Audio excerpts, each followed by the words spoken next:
وہ فرماتے ہیں کہ قرآن میں جہاں جہاں پر علم کا ذکر ہے نا، علم کا لفظ کا ذکر ہے، اس کا مطلب حدیثیں یاد کرنا یا حفظ کرنا نہیں ہے، اس کا مطلب سائنس ہے جہاں جہاں قرآن میں۔ تو میں عرض کر رہا ہوں کہ یہ جو علم نے عروج حاصل کیا ہے نا، جدیدیت بڑھ گئی ہے، سائنس بہت آگے چلی گئی ہے، یہ قرآن ہی کا ترجمہ ہوا، چاہے ہم نہیں سمجھ پائے، چاہے انہوں نے اپنے دماغ سے کیا ہے، ان کی مہربانی، ان کے دماغ میں جو کمپیوٹر فٹ تھا وہ خدا کا فٹ کیا ہوا تھا، اس کو ڈھونڈ رہے ہیں، سچ کر رہے ہیں، اسی کو یوز کریں گے امام زمانہ، اسی کو استعمال کریں گے امام زمانہ، اس میں بڑھوتری فرمائیں گے۔ ان علوم نے جہاں پر سٹاپ لگا دیا ہوگا نا، یہاں سے وہ آگے بڑھائیں گے بات، اسی سائنس کو، اسی علم کو، کیونکہ علم کے وارث اصل میں وہی ہے نا، اسی علم کو آگے لے کے جائیں گے اور انشاءاللہ تعالیٰ اس کے لمبردار ہم اور آپ۔ میں ایک خاص قابل ذکر شخصیت ہے کوئی جس نے فرمایا ہو کہ ٹیکنالوجی عروج میں ہو مثال کے طور پہ، یا جس نے دوسرے علماءوں نے کہا کہ ٹیکنالوجی ختم کر دیں گے مولانا؟ دیکھیں اس میں دو رائے علماء کے درمیان پائی گئی ہے، جو ٹیکنالوجی ختم کرنے والی ہے یہ رائے نہیں، نہ انہوں نے کھل کے دی ہے، انہوں نے صرف اتنا کہا ہے کہ امام کیونکہ ولایت تکوینی پر فائز ہے تو ان کے لیے چیزیں بے معنی، تو بے معنی چیزوں کا وہ استعمال نہیں کریں گے، لیکن یہ ان کی ایک رائے فرار ہے، میں سمجھتا ہوں علمی طور پر، لیکن زیادہ تر لوگ اس پر خاموش ہیں، وہ اسی چیز کے قائل ہیں کہ جدید دنیا کی جدید سہولیات کے، ایسے نہیں تو مولانا متقی علیہ السلام نے فرمایا کہ میرا بیٹا آئے گا، یہ جہاں میں کھڑا ہوں، وہ کھڑے تھے مسجد کوفہ کی دروازے پر، جہاں میں کھڑا ہوں اس کے نیچے سے 10,000 آگ نکالے، لفظ بولا مولانا نے آگ کا، تو آگ جدید دور میں گن کو کہتے ہیں، فائر، 10,000 اسلحہ آگ نکالے گا جہاں میں کھڑا ہوں میرا بیٹا اس کے نیچے سے، تو یہ دروازہ جو موجود ہے یہ گرا دیا جائے گا، یہ دونوں حدیثیں ملا کر پڑھی جاتی ہیں۔ تو مولانا امام زمانہ جو کچھ بھی کریں گے وہ اس جدید پہ رائے نہیں کریں گے، کیونکہ وہ جدید دور کے امام ہیں، ان کی امامت کا دور یہ ہے، تو جو ان کی امامت کا دور ہے اسی دور میں رہ کے کہیں گے، اسی لیے تو مولانا متقی علیہ السلام نے یہ حدیث بیان کی ہے نا کہ سورہ حدید کی آخری پہلی 6 آیات اور سورہ اخلاص تمہارے لیے نہیں ہے، آپ نے دور کے لوگوں کو بتا رہے ہیں، یہ ایک دور آئے گا جو اس میں سے خزانے نکالیں گے۔ ان دو سورتوں کے سورہ قل هو اللہ احد بسم اللہ الرحمن الرحیم، قل هو اللہ احد اللہ الصمد لم یلد ولم یولد ولم یکن له کفوا احد، یہ ایک سورت ہے، اور سورہ حدید جس میں نور السماوات والارض پہلی 6 آیات، اس کا راز میرے زمانے کے امام کے سپاہی تفسیر سے آگے نکالیں گے تو مولا فرماتے ہیں ان کو سمجھ آئے گی کہ اس میں کیا خزانہ چھپا ہے، اور اس سے محمد برآمد کریں گے اور اس پر عمل کرتے ہوئے دنیا کو آگے لے کے جائیں گے۔ بہرحال یہ مختصر سے بات کہ یہی ہے، مختصر کوئی بڑا ہوتا نہیں پھیل جاتا ہے۔ جی کسی اور کا کوئی سوال؟ پر محمد عالم جی بیٹا صلوات۔ جو قرآن کی تفسیر غلط کرتے ہیں، اگر ان کے سامنے کوئی صحیح تفسیر کرنے والا بیٹھا ہو تو وہ تفسیر کر رہے ہو غلط، تو وہ ان کو ٹوکے، تو اس کے بارے میں تھوڑا سا وضاحت کریں۔ شاباش بیٹا، یہ واجب ہے، قرآن کی تفسیر جو غلط کر رہا ہو اور جو صحیح تفسیر جانتا ہے اس پر واجب ہے کہ ان کو ٹوکی اور صحیح تفسیر بتائے، بالکل ہونا چاہیے، جو نہیں ٹوکتا وہ مجرم ہے۔ آج کے دور میں کوئی تقیہ نہیں ہے متشیعوں میں آپس میں، ہم جو بات بیان کرتے ہیں قرآن کی تفسیر وہی بیان کرتے ہیں جو معصومین نے بیان کی ہے، اگر کوئی اس کے خلاف بات کرتا ہے تو اس کو ٹوکنا ہے۔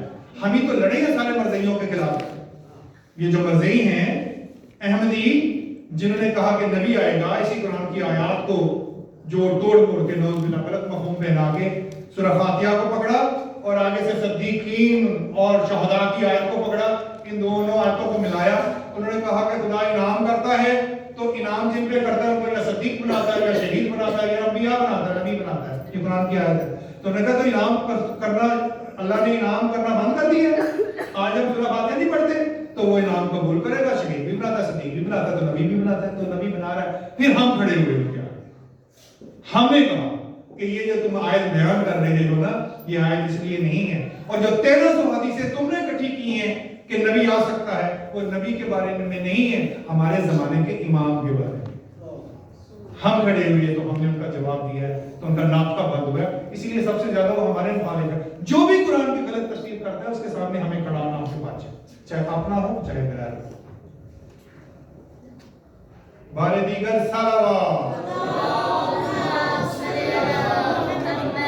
اس دعا کے ساتھ کہ خداوند ذوالجلال ہمیں